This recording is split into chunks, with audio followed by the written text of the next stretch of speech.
Yo guys, kembali lagi bersama gua Ken Wilboy. Di video kali ini gua akan bahas cara kaya dari trading. Ya, jadi tonton video ini sampai akhir, jangan di skip-skip. Jadi banyak sekali kan orang nanya, beneran nggak sih orang bisa sukses dari trading? terus ada lagi yang debat, lebih baik investasi daripada trading. Nanti gua bakal bahas, itu sebenarnya mirip. Cuman bedanya, kalau investing itu lebih pasif, kalau trading itu kita lebih aktif memanage portofolio kita.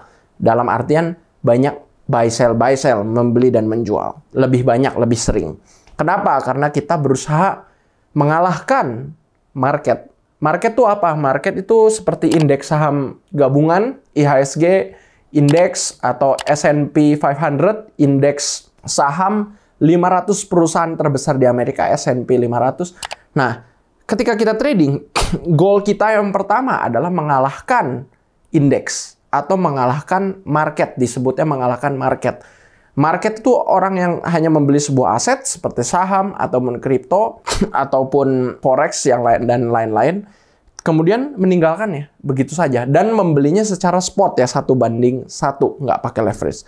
Nah, ketika kita trading, yang kita lakukan adalah kita berusaha mengalahkan market atau yang sering yang disebut alpha. Alpha itu berarti kita mengalahkan indeks. Nah, kalau di Indonesia itu ada IHSG, indeks harga saham gabungan.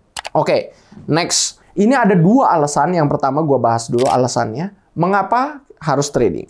Yang pertama ada alasan pribadi dan kedua ada alasan objektif menurut subjeknya. Nah, pertama alasan pribadi. Alasan pribadi gue sendiri udah membuktikan dari trading itu bisa, dan gue sudah melakukannya, merubah uang puluhan juta menjadi angka M, miliaran. Dan gue ada beberapa akun, ini salah satu akun gue aja. Nih, langsung gue kasih lihat ke HP. Ini hanya dengan modal $100, sekarang total profitnya sudah di 75.000 di bawah. ROI-nya ini tulisannya 0% di bawah kanan. Ya, karena ini sebuah fitur baru di broker yang gua pakai atau di aplikasi trading yang gua pakai, sehingga belum ke input ya. Tadinya nggak ada tulisan ROI itu.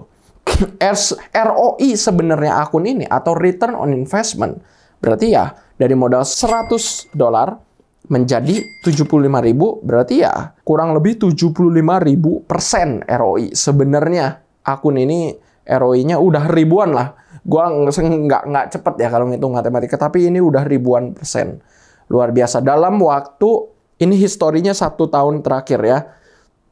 Last 365 days. Jadi memang trading itu bukan cara kaya instan. Cara cepet kaya dengan cek langsung kaya. Nggak seperti itu.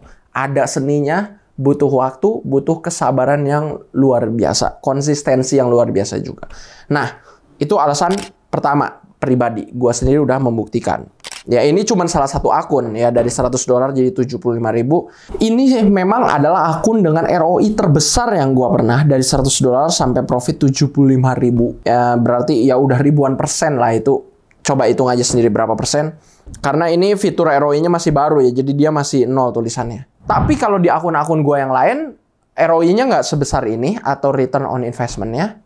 Karena gue menggunakan modal yang lebih besar. Tapi gue sendiri udah membuktikan memang dari modal puluhan juta sampai miliaran itu personal memang possible. Dan gue sendiri udah membuktikan. Ya, itu pertama, alasan pribadi. Yang kedua ada alasan objektif. Yang lebih objektif mengapa? Ya, pertama, ketika kita trading, terutama di yang namanya futures, market futures. Futures itu bisa dibagi lagi, ada futures forex, kripto, saham, ataupun indeks, ataupun gold yang orang suka. Gold itu termasuk komoditi, macam-macam ya. Terutama ketika trading, kita di pasar futures, atau yang disebut instrumen futures, kita memiliki leverage besar. Ya, biasanya kalau para trader, kalau investor kan sukanya spot ya, 1:1, beli saham, beli kripto, karena kan buy and hold, tunggu aja 1000 tahun kayak, atau mungkin 100 tahun, puluhan tahun. Itu kan investor. Kalau trader, biasanya mereka lebih jangka pendek. Nah, dengan adanya leverage ini, itu membuat kita bisa memiliki hasil berkali-kali lipat dibanding di pasar spot. Jadi ketika kita trading di pasar futures, kita memiliki leverage, ini sebuah keuntungan. Tapi ini perlu diketahui, leverage itu seperti pedang bermata dua. Ya, bisa kita pakai untuk nyerang, alias kita ngeruk keuntungan dari market, atau kita juga bisa kena serangannya balik, alias modal kita bisa cepat habis, cepat ludes. Ya, karena bayangin aja, kalau leverage 1:100, terus kita full margin, all in, naik 1% aset tersebut, kita udah untung 100%. Ketika turun 1%, kita udah rugi 100%. Itu baru 100 loh leverage-nya. Ketika kita ngomong trading di futures, mau di forex, maupun di gold, maupun di indeks seperti Nasdaq, itu banyak bahkan orang-orang, bahkan broker yang menyediakan leverage sampai di angka 500, 1000, maupun 2000. 1:2000. Bayangin, kalian modal 1 juta, bisa beli aset seperti emas 2 miliar. Kalau itu 1:2000. Mungkin kalau yang di Indonesia banyak 1:500 ya. 1 juta bisa beli emas 500 juta. Ataupun aset-aset lain lah, tergantung market yang kalian tradingin. Ya, atau pair. Oke, itu yang pertama ya, leverage besar, alasan objektif. Alasan objektif yang kedua adalah pasar forex. Atau biasanya ketika kita trading, banyakkan orang kan di pasar forex, di gold, itu adalah pasar-pasar terbesar di dunia. Kalau pasarnya besar, bahkan perputaran uangnya aja setiap hari triliunan dolar.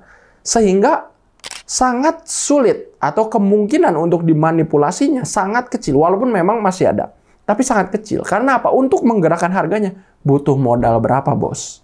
Ya, yang bisa memanipulasi hanyalah bank-bank super besar, institusi super besar, dan negara. Perorangan nggak bisa. Berbeda dengan yang namanya ketika kita trading, ini kalau di forex ya. Kalau kita trading di seperti pasar kripto, terus koin-koin yang lebih kecil-kecil, itu kan mudah untuk dimanipulasi. Ya memang di satu sisi itu bisa menjadi sebuah peluang, tapi itu juga berbahaya. Karena kalau semua orang bisa menjadi bandar memanipulasinya, kan kita trading sebagai orang yang suka pakai technical analysis, lebih sulit karena banyaknya manipulasi. Bukan nggak bisa, tapi lebih sulit. Nah, ketika kita trading forex, itu kan pasarnya besar sekali. Nah, yang pengalaman gua ketika kita menggunakan technical analysis, lebih mudah untuk dianalisa dan cenderung bisa lebih profit konsisten. Nah, alasan objektif yang ketiga adalah sudah banyak yang kaya dari trading. Ya, ada tokoh-tokoh terkenal seperti George Soros. George Soros itu kan trading di forex terkenal banget. Itu salah satu orang yang dipercaya sama banyak orang menyebabkan krisis moneter di tahun 98 di seluruh Asia karena dia modalnya banyak banget. Itu yang disebut bandar. Walaupun forex itu pasar terbesar, tapi ada juga yang suka trading, terutama yang modalnya besar, dia bisa memanipulasi. Nah, George Soros itu diduga salah satu orang yang memiliki kekuatan bahkan bisa menyebabkan bahkan kebangkrutan sebuah negara. Dia juga dibilang mungkin salah satu penyebab yang krisis tahun 98 di wilayah Asia. Nah, kemudian juga ada yang kayak dari trading, namanya Jim Simons. Jim Simons itu terkenal karena dia adalah seorang mathematician. Ya, jadi dia trading menggunakan matematika, menciptakan sebuah algoritma untuk membantu dia mengambil keputusan. Terkenal, dia dosen di Harvard. Jadi udah banyak, itu orang-orang yang besar sekali. Kemudian orang-orang yang kisah-kisah lain juga masih banyak ya yang kaya dari trading. Itu alasan objektif yang ketiga. Jadi balik sekarang ke topik, bagaimana sih cara jadi kaya dari trading? Ada beberapa poin, sebenarnya 5 poin penting. Nih, gua sebutin satu persatu. Yang pertama adalah pilih pair yang kamu nyaman. Karena mungkin kita nggak kerasa ada begitu banyak ya pair. Euro USD, XAU USD, GBP JPY, AUD JPY, GBP USD. Wah, banyak banget. Nasdaq, belum lagi kalau yang suka main Dow Jones, US 30, Dow Jones. Kan itu apa? Atau kalau Nasdaq US 100. Itu kan banyak banget. Nah, yang mana nih yang kalian paling bagus? Sebenarnya itu cocok-cocokan, kalian harus merasakannya sendiri. Setiap pair itu memiliki plus minusnya sendiri. Kadang di pair A, jam-jam tertentu itu kencang harganya, jam-jam tertentu pelan. Dan itu setiap hari repeat seperti itu. Ada polanya. Misalnya kayak di XAU USD cenderung lebih aktif malam hari, sore atau malam hari kalau di Indonesia. Dibanding seperti GBP/JPY itu siang hari. Nah, itu sebuah pola-pola yang repeat sifatnya. Hampir setiap hari, setiap minggu, ngulang-ngulang terus. Nah, itu seiring kalian dapat nanti pengalaman, semakin kalian akan paham dengan hal itu, sehingga kita bisa memanfaatkan, Oh, kalau kita tradingnya di pair ini bagusnya jam segini. kita jadi punya jam-jam ideal untuk mendapatkan profit maksimal di pair-pair tertentu. Jadi trading itu bukan di semua pair.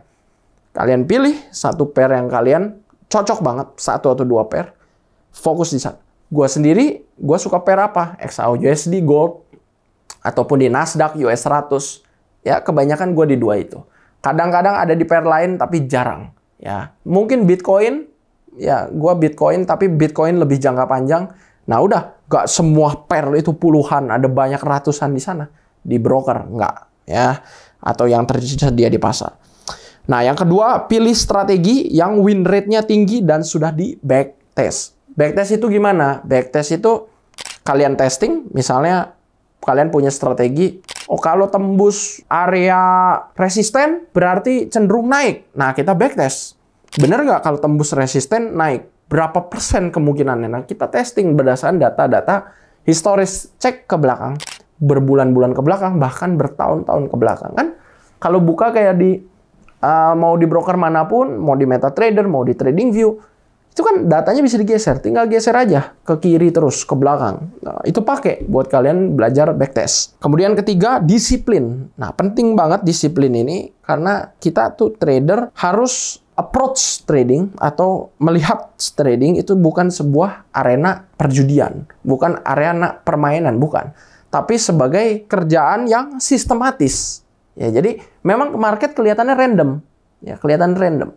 Tapi itu ada pola-polanya tertentu. Dan biasanya pola yang udah terjadi di masa lalu cenderung untuk terjadi lagi di masa yang akan datang. Nah, jadi kita harus approach trading, melihat trading dari sisi sistematis, bukan emosian. Ya, seperti apa contoh-contoh disiplin yang simple-simple lah. Pakai stop loss, selalu konsisten. Nah, itu salah satu bentuk sistematis. Jaga money management. Yang gue sering bilang, setiap modal $100, 0,01 lot. Dan berlaku kelipatan kalau $200, 0,02. Nah, itu kan kita berusaha approach trading secara sistematis. Bukan hanya sekedar asal buy sell, enggak. Kalau asal buy sell ya anak SD pun bisa. Ya, tapi nggak seperti itu. Kita harus ngelihatnya sistematis. Keempat, compounding effect. Ya, ini salah satu cara buat jadi kaya dari trading menurut gua penting. Jadi ketika kita dapat profit, profitnya itu digulung atau kita sebut dikembangkan, nggak dikit-dikit dicabut, dikit-dikit cabut. Memang kalau yang gue suka lakukan ketika gue trading adalah ketika gue profit, mungkin modalnya gue amanin dulu, sisanya profitnya gue gulung terus, compounding. Ketika kayak tadi akun gue yang dari 100 sampai $75.000, itu kan bisa menjadi seperti itu karena compounding. Compounding itu ketika kita menginvestasikan kembali keuntungan yang kita dapatkan. Jadi udah profitnya dari trading, profitnya dipakai untuk ngembangin modal kita lagi. Sehingga kalau modal tambah gede, posisi kita, open posisinya boleh lebih besar. Tapi bukan berarti asal-asalan lebih besar. Ya, bukan. Tetap harus sistematis. Makanya compounding effect itu disebut sebagai keajaiban dunia ke-8. Nah, oke, itu kata Warren Buffett. Next. Yang kelima, penting banget juga, ini pilih broker atau aplikasi yang murah dan aman. Gua di sini bukan mau promosi, kalian silakan banding-banding aja sendiri. Biasanya yang bagus itu, ingat, website review tidak bisa dipercaya karena itu kebanyakan bayaran. Atau orang nyebut yang promosi-promosi broker lah, iklan-iklan orang atau iklan yang ada di sosmed ngomong ini paling bagus A, paling bagus B, itu pun jangan percaya mentah-mentah. Karena ya sekali lagi, kebanyakan adalah bayaran. Yang kalian harus percaya adalah ketika kalian gabung ke sebuah komunitas, kalian tanya ke dalam komunitas tersebut, banyaknya pakai apa sih? Bagaimana pengalaman pakai broker atau aplikasi tersebut? Apakah ada kendala? Apakah aman? Withdrawal lancar? Nah, itu yang harus dilakukan. Jadi masuk ke komunitas, kalian nanya-nanya sendiri. Nah, itu. Jadi kita itu jangan hanya mau, oh disuapin, ini paling bagus, ini paling bagus. Tidak. Kebanyakan adalah informasi yang sifatnya nanti bayaran. Udah nggak netral, bias ke salah satu sisi. Oke? Murah juga penting, karena lumayan. Kalau kita trading kan sering ya, buy sell, open posisi itu sering lumayan ya. Spread yang lebar, komisi yang besar itu bisa menggerus modal trading kita. Oke? Kalau kalian mau mulai trading, di mana tempat paling lengkap dan diajarin sampai jago, sampai mahir, dan udah banyak yang testimoninya yang berhasil, di mana? Jawabannya ada di deskripsi di Ken Wilboy FX. Di sana bukan hanya belajar, bisa dapat signal dari analis profesional kita, tim KFX, dapat juga custom indikator buatan tim kita sendiri, khusus member VIP kita. Dapat juga diskon trading fee di berbagai broker yang terregulasi. Terakhir, seumur hidup loh diskonnya. Terakhir, kalian bisa dapat salah satu grup komunitas buat diskusi yang paling besar dan salah satu yang paling aktif yang ada di Indonesia, bahkan di Asia Tenggara. Linknya ada di deskripsi. Jangan lupa untuk like, subscribe, dan klik lonceng. Oh ya, sekali lagi, itu gratis ya. Sekarang lagi ada promo jadi gratis. Kalau lagi nggak promo nanti mahal. Bisa 1 juta harganya. Makanya buruan, link di deskripsi, dan salam cuan.